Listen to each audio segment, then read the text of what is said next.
Netanyahu உயிரோடு தான் இருக்கார். ஆனால் இப்போ அவர் பேசி இருக்கக்கூடிய பேச்சு தான் பயங்கர சர்ச்சையை ஏற்படுத்தி இருக்கு. இயேசு கிறிஸ்துவை செங்கிஸ்தானோடு ஒப்பிட்டு அவர் பேசி இருக்கக்கூடிய வார்த்தைகள் ஒட்டுமொத்த கிறிஸ்தவர்களையும், ஒட்டுமொத்த உலகத்தில் இருக்கக்கூடிய கத்தோலிக்க கிறிஸ்தவர்களையும் நெதன்யாகுவுக்கு எதிராக போர்க்கொடி தூக்க வச்சிருக்கு. இது ரொம்ப ரொம்ப முக்கியத்துவம் வாய்ந்த ஒரு விஷயம். வாட்டிகனையே பகைச்சிருக்காரு நெதன்யாகு. அவ்வளவு வலிமையான ஒரு நபரா, இல்லை அவரா தூக்குறது முடிவாயிடுச்சா? இதுதான் கேள்வி. F-15, F-35 இது ரெண்டும் வானத்தில் பறந்து பார்த்துருப்பீங்க. ஆனால் அது வெடிச்சு செதறி பார்த்துருக்கீங்களா? ஈரான் நடத்தி இருக்கக்கூடிய அட்டகாசமான தாக்குதலில் அது எப்படி ஒட்டையுது அப்படிங்கிறத தான் நம்ம காட்சிப்படுத்த போகிறோம். எல்லாத்தையும் தாண்டி ஹிரோஷிமா நாகசாகி இந்த சம்பவங்களுக்கு பிறகு ஜப்பான் மறுபடியும் அமெரிக்காவிடம் மண்டியிடுகிறது அப்படிங்கிற செய்தி. ஒட்டுமொத்த ஜப்பானிய மக்களின் எதிர்ப்பையும் மீறி டகாய்ச்சி அவர்கள் நேரடியாக ட்ரம்பை போய் சந்தித்திருப்பது என்னென்ன விளைவுகளை ஏற்படுத்தும், இதுதான் அந்த வீடியோக்குள்ளே நம்ம பேச போகிறோம். டீட்டெயில்டாக பேசுவோமா? வாங்க பார்க்கலாம் உறவுகளே. இது பிரசாத் சிக்னேச்சர். உங்களுடைய தொழில் சம்பந்தமான விளம்பரங்களை நமது சேனலில் ஒளிபரப்ப உங்களுக்கான அருமையான வாய்ப்பு. சென்னையோட மற்றொரு அடையாளம் M1 மொபைல் ஷோரூம். உலகத்தரம் வாய்ந்த மொபைல்களை உள்ளூர் சந்தையில் கம்மியான ரேட்டுக்கு, அதுவும் ஆஃபரோட கொடுக்குறாங்க. வாரண்டியோட கேரண்டியும் கன்ஃபார்ம். எல்லா டைப் ஆஃப் மொபைலும் இங்கே வாங்கலாம். ஆன்லைன்லேயும் இருக்குது, ஆஃப்லைன்லேயும் வாங்கிக்கலாம். தொடர்புக்கு 7305258665 இந்த நம்பருக்கு காண்டாக்ட் பண்ணுங்கள். முதல்ல ஈரானுடைய மிக முக்கியமான ஒரு நபர் லாரிஜானி, அவருடைய மரணம் நிகழ்ந்தது அவருடைய மகளுடைய வீட்டில் இருக்கும்போது அந்த அட்டாக் நடத்தப்பட்டதுன்னு உங்களுக்கு தெரியும். இப்போது லாரிஜானி அவர்களுடைய தாயார் ஈரானுடைய மிக மூத்த குடிமகள் அப்படின்னு சொல்கிறார். அவங்களுக்கு வயது 95க்கு மேலே இருக்கும் அப்படின்னு சொல்லப்படுது. இப்போ அவங்க நடந்து வரக்கூடிய காட்சி, ஃபினரலுக்கு முழுமையாக நேரடியாக நடந்து போக முடியாது அப்படிங்கிறதுனால அவங்களுடைய வீட்டில் இருந்து வெளியில் வந்து வாசலில் வைத்திருக்கக்கூடிய அவருடைய உடலை வந்து தொட்டு பார்த்து அழுகக்கூடிய காட்சி. இப்போது கொஞ்சம் யோசிச்சு பாருங்கள். இந்த பின்னாடி தெரியக்கூடிய காட்சிகள் எல்லாமே லாரிஜானி அவர்களுடைய அம்மா வசிக்கக்கூடிய வீடு. அது கிட்டத்தட்ட ரொம்ப பாலடைந்த ஒரு வீடு மாதிரி தான் இருக்குது. லாரிஜானிங்கிறவர் எவ்வளவு பெரிய கமினியவர்களுக்கே ரொம்ப க்ளோஸ். அப்போ எவ்வளவு பெரிய செல்வந்தராக அவர் இருந்திருக்கணும். அப்போ தன்னுடைய குடும்பத்தை எவ்வளவு செல்வ செழிப்போடு வச்சுருக்கணும். ஆனால் அவங்களுடைய அம்மா ஒரு சாதாரண ஒரு மண் வீட்டில் குடியிருக்காங்க. லாரிஜானி எந்த அளவிற்கு எளிமையாக வாழ்ந்த நபர் அப்படிங்கிறது இதிலிருந்து புரியுது. நம்முடைய பாரத பிரதமர் நரேந்திர மோடி அவர்கள் 3 நாடுகளுக்கு ஃபோன் போட்டு இந்த பிரச்சனையை முடிக்கிறதுக்கான முயற்சிகளில் இறங்கியிருக்காரு அப்படிங்கிற தகவல் கசிஞ்சிருக்கு. அதில் அவர் முதல்ல ஃபோன் போட்ட நபர் தான் மலேசியாவினுடைய பிரதமருக்கு அழைச்சிருக்கார். மிக முக்கியமான இஸ்லாமிய நாடுகளுக்கு அவர் மத்தியஸ்தம் செய்து அந்த ப்ராப்ளத்தை ஷார்ட் அவுட் பண்ணுவார் அப்படின்னு பல்வேறு நாடுகள் சொல்லியிருந்தாங்க. இந்தியா இந்த இடத்துல மத்தியஸ்தம் பண்ண வரணும் அப்படின்னு. அந்த கோரிக்கையை ஏற்று இப்போது இந்த ஃபோன் கால் ப்ளஸ் வந்து சமாதான பேச்சுவார்த்தையை மோடி அவர்கள் தொடங்கியிருக்காருன்னு சொல்கிறாங்க. ஜெருசலேமில் இருக்கக்கூடிய இஸ்ரேல் பாதுகாப்புத்துறை அமைச்சகம் அந்த கட்டடத்தின் மீது அட்டாக் நடத்தப்பட்டிருக்கு. டெல்லவீவில் இருக்கக்கூடிய சேனல் 13 அந்த அலுவலகமும் அட்டாக் செய்யப்பட்டிருக்கு. சிரியா லெபனான் எல்லையில் இருக்கக்கூடிய ஒரு இராணுவ தளம், அதுவும் இஸ்ரேலுக்கு சொந்தமானது, அந்த இடத்துல ஒரு அட்டாக் நடத்தப்பட்டிருக்கு. இது எல்லாமே தொடர்ச்சியாக தளபதிகளுடைய மரணத்திற்கு பழிவாங்குவதற்காக நிகழ்த்தப்பட்ட ஒரு வான வேடிக்கை அப்படிங்கிற வார்த்தைகளை ஈரான் பதிவு செய்கிறாங்க. நெதன்யாகுவுக்கு ட்ரம்ப் ஃபோன் போட்டதாகவும் இது தொடர்பாக ட்ரம்ப் அவர்களே ஒரு பேட்டி ஒன்று கொடுத்துருக்காரு. அதில் அவர் சொல்லியிருக்கக்கூடிய வார்த்தைகள், நெதன்யாகுவினுடைய சில செயல்கள் வந்து எனக்கு பிடிக்கல. 2 பேரும் நல்ல நண்பர்கள் தான், நாங்கள் ஃபோன் பேசிப்போம், நேரடியாக பார்த்துப்போம், உறவுகளை பரிமாறிப்போம். ஆனாலும் அவருடைய சில செயல்பாடுகள் எனக்கு பிடிக்கல. அதை அவர்கிட்டயே நான் நேரடியாக சொல்லியிருக்கேன். அந்த வகையில் ஈரானுடைய எண்ணெய் வயல்கள் மீது தாக்குதல் நடத்துவது நமக்கு நாமே வைத்து கொள்ளக்கூடிய ஆப்பு. அந்த காரியத்தை செய்யாதே என்று வலியுறுத்தினேன். அவரும் இனிமேல் அதை செய்ய மாட்டார் அப்படின்னு நம்புகிறேன் அப்படிங்கிற ஸ்டேட்மெண்ட்டை பதிவு செஞ்சிருக்கார். கத்தாருடைய பிரதமர் உலகத்திற்கு ஒரு முக்கியமான செய்தியை சொல்லியிருக்கிறார். ஈரான் மீது இஸ்ரேல் நடத்தி இருக்கக்கூடிய போர், அதைத் தொடர்ந்து ஈரான் மிடில் ஈஸ்டில் இருக்கக்கூடிய அரபுலக நாடுகள் மீது நடத்தி வரக்கூடிய போர், அமெரிக்கா இஸ்ரேலுக்கு துணையாக ஈரான் மீது நடத்தி வரக்கூடிய போர், இது எதுவுமே தேவையற்றது. யாரோ ஒருவருக்கு மட்டும் பலனளிக்கக்கூடியது. அவர் இஸ்ரேலில் குடிகொண்டிருக்கிறார். அவருக்கு சாதகமாக தான் இந்த போர் நடந்துக்கிட்டு இருக்கு. இது டெக்ரானுக்கு சாதகமாக முடியுமா அப்படின்னு எனக்கு தெரியாது. அதே நேரத்தில் இது இஸ்ரேலில் இருக்கக்கூடிய ஒற்றை நபருக்கு சாதகமாக போய் முடிந்து விடுமோ அப்படிங்கிற பயம் எங்களுக்குள்ளே இருக்குது அப்படின்னு கத்தாருடைய பிரதமர் இப்போது ஒரு முக்கியமான சீக்ரெட்ஸ் வெளியிட்டிருக்கார். ஜப்பானுடைய பிரதமர் டகாய்ச்சி அவர்கள் ஜப்பான் மக்களுடைய எதிர்ப்பை மீறி அமெரிக்காவுக்கு போய் ட்ரம்ப்பை சந்திச்சிருக்காங்க. அங்கே ரெண்டு பேரும் பேசிக்கிட்டு இருக்கும்போது டகாய்ச்சி அவர்கள் சொல்லியிருக்கக்கூடிய வார்த்தைகள் ரொம்ப முக்கியமானது. உலகத்தில் அமைதியை கொண்டு வருவதற்கான ஒற்றை ஆசாமி நீங்கள் தான் நான் நம்புகிறேன் அப்படின்னு டகாய்ச்சி அவர்கள் பேசின உடனே அரங்கு முழுவதும் ஒரே சிரிப்பு. ட்ரம்ப்பு சிரித்தார். இது எப்படி டகாய்ச்சியால் இவ்வளவு தூரம் மூடத்தனமாக இருக்க முடியுது அப்படிங்கிறது தெரியல. ஹிரோஷிமா நாகசாகி குண்டுவெடிப்பு முடிந்து இதோட 80 ஆண்டுகள் முடிஞ்சிருச்சு. இந்த 80வது ஆண்டில் மறுபடியும் ஜப்பானை அணு ஆயுத போருக்குள்ளேயோ இல்லை பெரிய வார் சுச்சுவேஷனுக்குள்ளே அமெரிக்கா தள்ளப்போகிறாங்க. மற்ற நாடுகள்லாம் கலண்டுக்கிட்டாங்க. யூரோப்பிய நாடுகளும் சரி, நாட்டோ கூட்டமைப்பில் இருக்கக்கூடிய அங்கத்தினராக இருக்கக்கூடிய நாடுகளும் கலண்டுக்கிட்டாங்க, தெளிவாக முடிவெடுத்திருக்காங்க. பட் ஜப்பான் மட்டும் சிக்கிக்கிச்சு.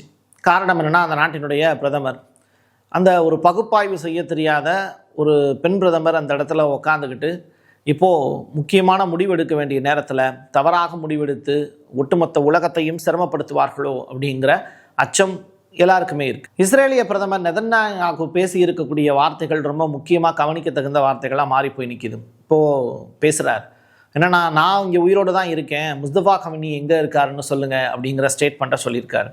அது மட்டும் கிடையாது, இந்த போர் மக்கள் நினைப்பதை விட மிக வேகமாக முடிவடையும், அது யாருக்கு சாதகமாக அமையும் என்பதை உலகம் பார்த்து கொண்டிருக்கிறது அப்படிங்கிற ஸ்டேட்மெண்ட்டை சொல்லியிருக்காரு. அவரே ஈரானுக்கு சாதகமாக தான் முடிய போகுது அப்படின்னு சொல்லிடுவார் போல. அதே மாதிரி இன்னொரு வார்த்தையும் சொல்லியிருக்காரு. 20 நாட்களாக நாங்கள் நடத்தி வரக்கூடிய இந்த போரில் என்னை பற்றிய போலி செய்திகள் ஏகப்பட்டது பரப்பி விட்டுக்கிட்டு இருக்காங்க. பட் நான் இன்னமும் இங்கே தான் நின்றுட்டு இருக்கேன். எங்களுடைய மிசைல் பாஞ்சுக்கிட்டு தான் இருக்குது. அதை தடுத்து நிறுத்தக்கூடிய சக்தி ஈரானுக்கு இல்லாமல் இருக்குது அப்படிங்கிற ஸ்டேட்மெண்ட்லாம் பதிவு செஞ்சுருக்கார். ரைசிங் லயன் அப்படிங்கிற அந்த வார்த்தையை எதிர்நோக்கி எல்லாரும் காத்துட்ருங்க, கண்டிப்பாக அது நிச்சயமாக நிறைவேறும் அப்படிங்கிற நம்பிக்கையை இஸ்ரேலிய மக்களுக்கு அவர் ஊட்டிக்கிட்டு இருக்கார். இதுக்கு பேரலாக அவர் இன்னொரு விஷயத்த சொல்லி சர்ச்சையில் சிக்கிக்கிட்டார். இயேசு கிறிஸ்து செங்கிஸ்தானை போல அப்படிங்கிற ஸ்டேட்மெண்ட்டை சொல்லியிருக்கார். இது ஒட்டுமொத்த கிறிஸ்தவர்களையும் அவங்களுடைய மத நம்பிக்கையையும் அசிங்கப்படுத்தியிருக்கு. அது மட்டும் இல்லை, செங்கிஸ்தான் எப்படிப்பட்ட தலைவர் அப்படின்னு தெரியும். உலகம் முழுவதும் இருக்கக்கூடிய தன்னை எதிர்த்தவர்களை அவர் கொலை செய்தார் செங்கிஸ்தான். பட் யார்?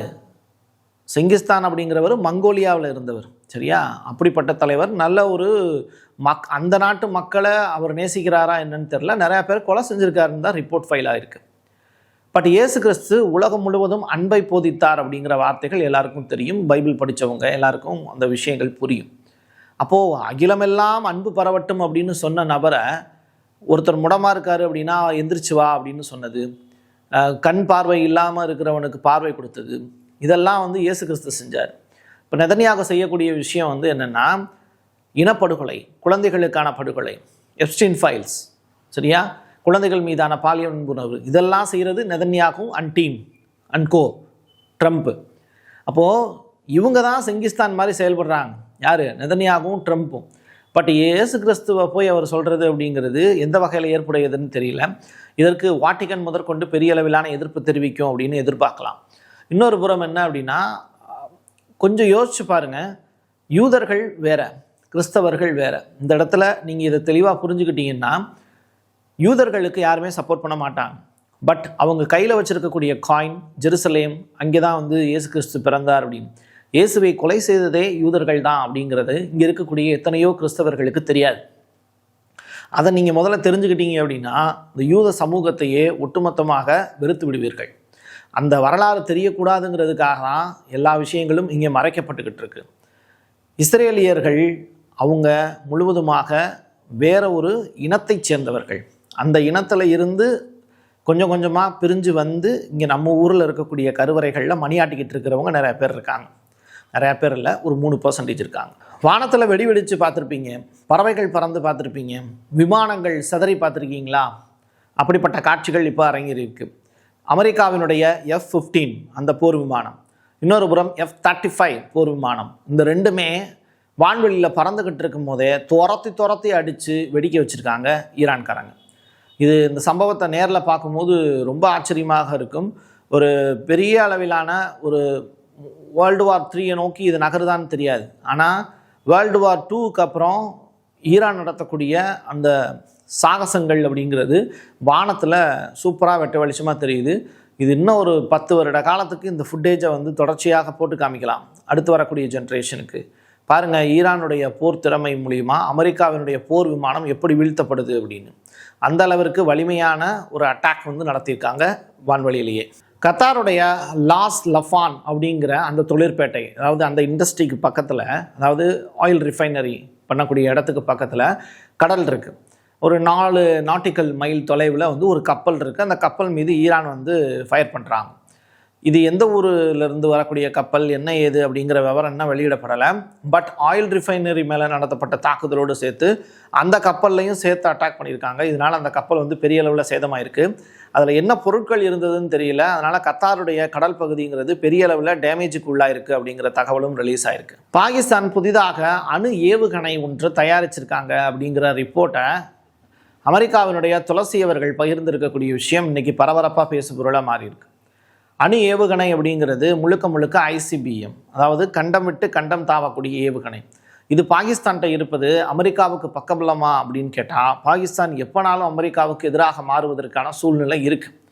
ஈரானோடு நல்ல டைப்பில் இருக்கக்கூடிய பாகிஸ்தான் உளவு அமைப்பில் அவ்வளோ ஸ்ட்ராங்கானது. அப்படிப்பட்ட அந்த உளவு அமைப்பு அப்படிங்கிறது ஈரான்கிட்ட அவங்க கொடுத்து உதவிக்கிட்டு இருக்காங்க அப்படிங்கிற அச்சமும் அமெரிக்காவுக்கு இருக்குது. 2 நாடுகளுக்குமே உதவக்கூடிய ஒரு நண்பனாக பாகிஸ்தானை அமெரிக்கா கருத இயலாது. அதனால் இந்த அணு ஆயுதங்களை சுமந்து செல்லக்கூடிய அந்த ஏவுகணை டெஸ்ட்டு வந்து பாகிஸ்தான் பண்ணியிருந்தாங்கன்னா அதற்கான தண்டனை அப்படிங்கிறது நிச்சயமாக பாகிஸ்தானுக்கு கொடுக்கப்படும் அப்படிங்கிற மாதிரியான விஷயங்கள் பேசுபொருளாக மாறியிருக்கு. பட் இதை துளசி அவர்கள், அமெரிக்காவினுடைய துளசி அவர்கள் இந்த மீட்டிங்லேயே, செனட் மீட்டிங்லேயே வச்சு பேசியிருக்காரு. அடுத்த கட்டமாக அமெரிக்காவினுடைய இலக்கு பாகிஸ்தானாக கூட இருக்கலாம். என் கையெழுத்து என் மக்களுக்கானது உறவுகளை மீண்டும் ஒரு பதிவில் சந்திக்கலாம். நன்றி, வணக்கம். உங்களுடைய தொழில் சம்பந்தமான விளம்பரங்களை நமது சேனலில் ஒளிபரப்ப உங்களுக்கான அருமையான வாய்ப்பு. சென்னையோட மற்றொரு அடையாளம் M1 மொபைல் ஷோரூம். உலகத்தரம் வாய்ந்த மொபைல்களை உள்ளூர் சந்தையில் கம்மியான ரேட்டுக்கு, அதுவும் ஆஃபரோட கொடுக்குறாங்க. வாரண்டியோட, கேரண்டியும் கன்ஃபார்ம். எல்லா டைப் ஆஃப் மொபைலும் இங்கே வாங்கலாம். ஆன்லைன்லேயும் இருக்குது, ஆஃப்லைன்லேயும் வாங்கிக்கலாம். தொடர்புக்கு 7305258665 இந்த நம்பருக்கு காண்டாக்ட் பண்ணுங்க. Prasad signature media broadcasting private limited. நீங்க நியூஸ் ரீடரா மாறணுமா, கண்டென்ட் கிரியேட்டரா உருவாகணுமா, சேட்டலைட் சேனல்ல ரிப்போர்ட்டரா வேலை பார்க்கணுமா, டாக்குமெண்ட்ரி மேக்கிங்ல இருந்து ஜேர்னலிசம் பற்றிய முழுமையான பயிற்சி பெற உங்களுக்கான அருமையான வாய்ப்பு. எங்களை தேடி வாங்க.